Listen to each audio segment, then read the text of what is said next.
சரி போகிறேன். ஆனால் நான் வந்து சாப்பிட்றதுக்கு ஏதாச்சும் வாங்கி கொடுத்துட்டு போகிறேன். நீ சாப்பிட, நான் போயிடுறேன். சரியா? ஷோ விட மாட்டாங்கங்க. அதெல்லாம் நான் பார்த்துக்கிறேன்.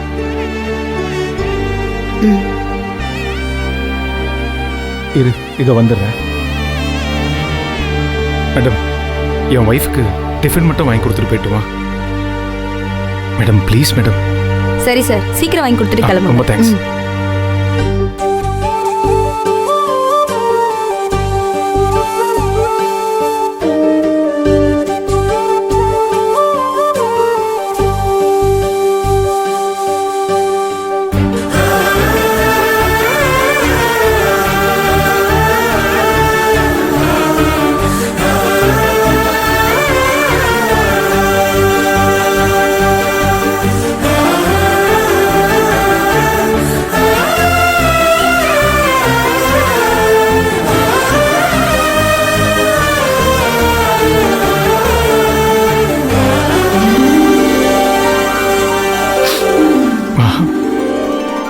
நாளைக்கு காலையில் எப்படியாவது உன்னை வீட்டுக்கு கூட்டு போயிடுறேன்.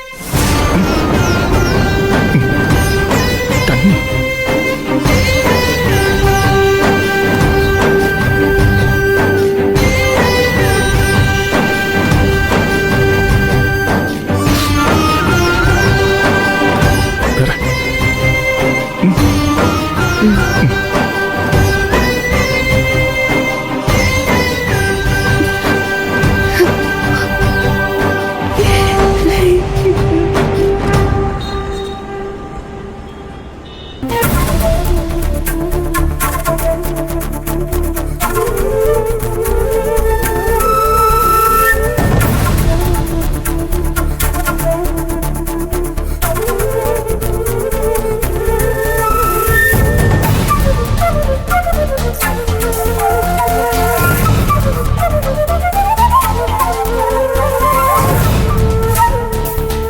மகாவை விசாரிக்கிறேன்னு கூட்டிட்டு போனாங்க. மாப்பிள்ளையும் கூட்டிட்டு வரேன்ட்டு போனாரு. ஆனா இன்னும் வரவே இல்ல. என் புள்ள பாவம் இன்னைக்கு முழுக்க சாப்பிடவே இல்ல. என் மகளுக்கு ஆசையா ஊட்டி விடலான்னு பார்த்தா அவளை சாப்பிட விடாம கூட்டிட்டு போயிட்டாங்களே. இது வரைக்கும் வர காணுமே. அண்ணே, நாம வேணா ஒரு எட்டு போய் பார்த்துட்டு வந்துடலாமா? ஏங்க, அங்க என்ன செல்வம் போய் சும்மாவா உட்காந்துட்டு இருக்க போறான்? மகாவை வெளியில கொண்டு வர முடியாத அளவுக்கு ஏதோ பெரிய பிரச்சனை போல இருக்குன்னு நினைக்கிறேன்.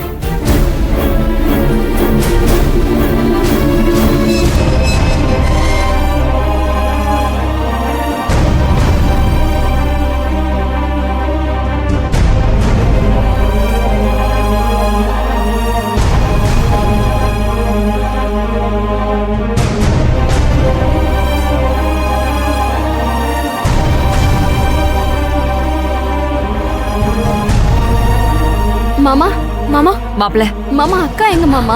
மாமா என்னாச்சு மாமா? மாமா என்னன்னு தெரியலடி. செல்வம், மகா எங்கப்பா? என்கொயரிங்கிற பேர்ல கூட்டிட்டு போய் அதை இதை சொல்லி மகாவை லாக்அப்ல வச்சுட்டாங்க. ஐயோ ஐயோ, வக்கீல வச்சு மகாவை ஜாமீன்ல எடுக்கலாம்னு எவ்வளவோ முயற்சி பண்ணேன்.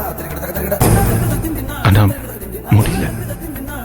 நாளைக்கு சனிக்கிழமை, அதுக்கப்புறம் ஞாயிற்றுக்கிழமைங்கிறதுனால திங்கக்கிழமை தான் ஜாமீன் கொடுக்க முடியும்னு சொல்லிட்டாங்க. அப்படின்னா அது வரைக்கும் மகா ஸ்டேஷன்ல தான் இருக்கணுமா? அங்கேயே இருந்து எப்படியாவது மகாவை வீட்டுக்கு கூப்பிட்டு வரணும் தான் அங்க இருந்தேன். ஆனா அதுக்குள்ள அந்த இன்ஸ்பெக்டர் ஏதோ வேலை இருக்குன்னு கிளம்பிட்டாங்க. அவங்க திரும்பி வந்ததுக்கப்புறம் மகாவோட ஜாமீன் பற்றி பேசுனதுக்கு டைம் ஆயிடுச்சு, இதுக்கு மேலே அனுப்ப முடியாதுன்னு அப்படி இப்படின்னு ஏதோ ஒரு சாக்கு சொல்லிட்டாங்க. அந்த நிலைமையில என்னால் மகாவை அங்கே விட்டுட்டு வரவும் முடியல. அதுக்காக அங்கேயே நான் இருந்தேன்னா மகாவை வெளியில் எடுக்கிறதுக்கான வேலையை பார்க்கணும்ல, அதுக்காக தான் வந்தேன். ராத்திரி ஆயிடுச்சு. இனிமே உன்னால என்ன பண்ண முடியும் செல்வம்? சனி ஞாயிறு வேற கோர்ட்டுக்கு லீவுன்னு நீயே சொல்ற. அப்புறம் இப்ப என்ன பண்ண போற? கடைசியா ஒரு யோசனை வச்சிருக்கேன். எப்படியாவது அதை முயற்சி பண்ணி பார்ப்பேன். எந்த சோர்ஸுமே இல்லாதப்ப அவளை எப்படி கூட்டிட்டு வர முடியும்?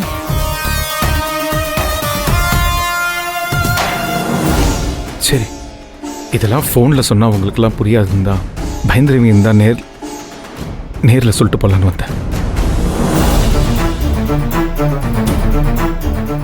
நான் கிளம்புறேன். செல்வம், உனக்கு துணையா நான் வரட்டுமாப்பா? வேணாம்ப்பா, ராத்திரி ஆயிடுச்சு. நீங்கள் வீட்டில் இருங்க.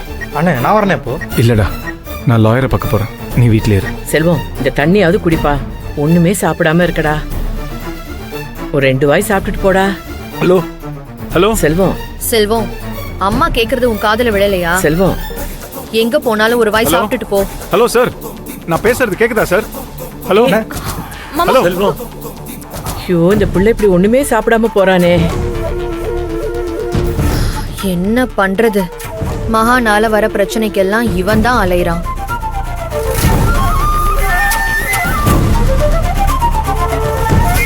ஒரு வாரம் லீவு போட்டுட்டு கார்மெண்ட்ஸே கதின்னு கிடந்தான். இப்போ போலீஸ் ஸ்டேஷனே கதின்னு கிடக்குறான்.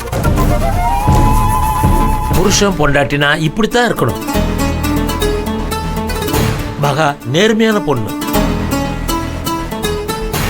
அதனாலதான் அவன் துணைக்கு இருக்கான். சில பேர் இருக்காங்களே, பொண்டாட்டியை விட்டுட்டு அப்போன்னு ஓடி போயிடுறாங்களே. நம்ம செல்வம் அப்படிலாம் இல்லம்மா. என் மகனை நினைச்சா எனக்கு பெருமையா இருக்கு.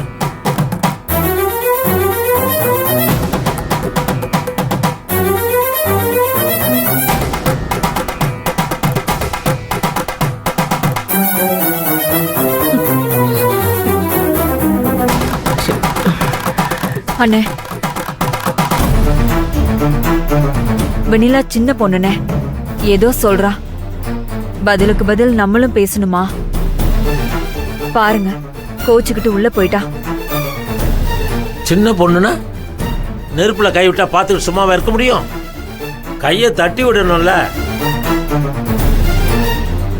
அதே மாதிரி தான் இதுவும். அடுத்தவங்க மனசு நோக்கிற மாதிரி பேசக்கூடாதுமா. அவளுக்கு புரியணும் தான் நான் அப்படி பேசினேன்.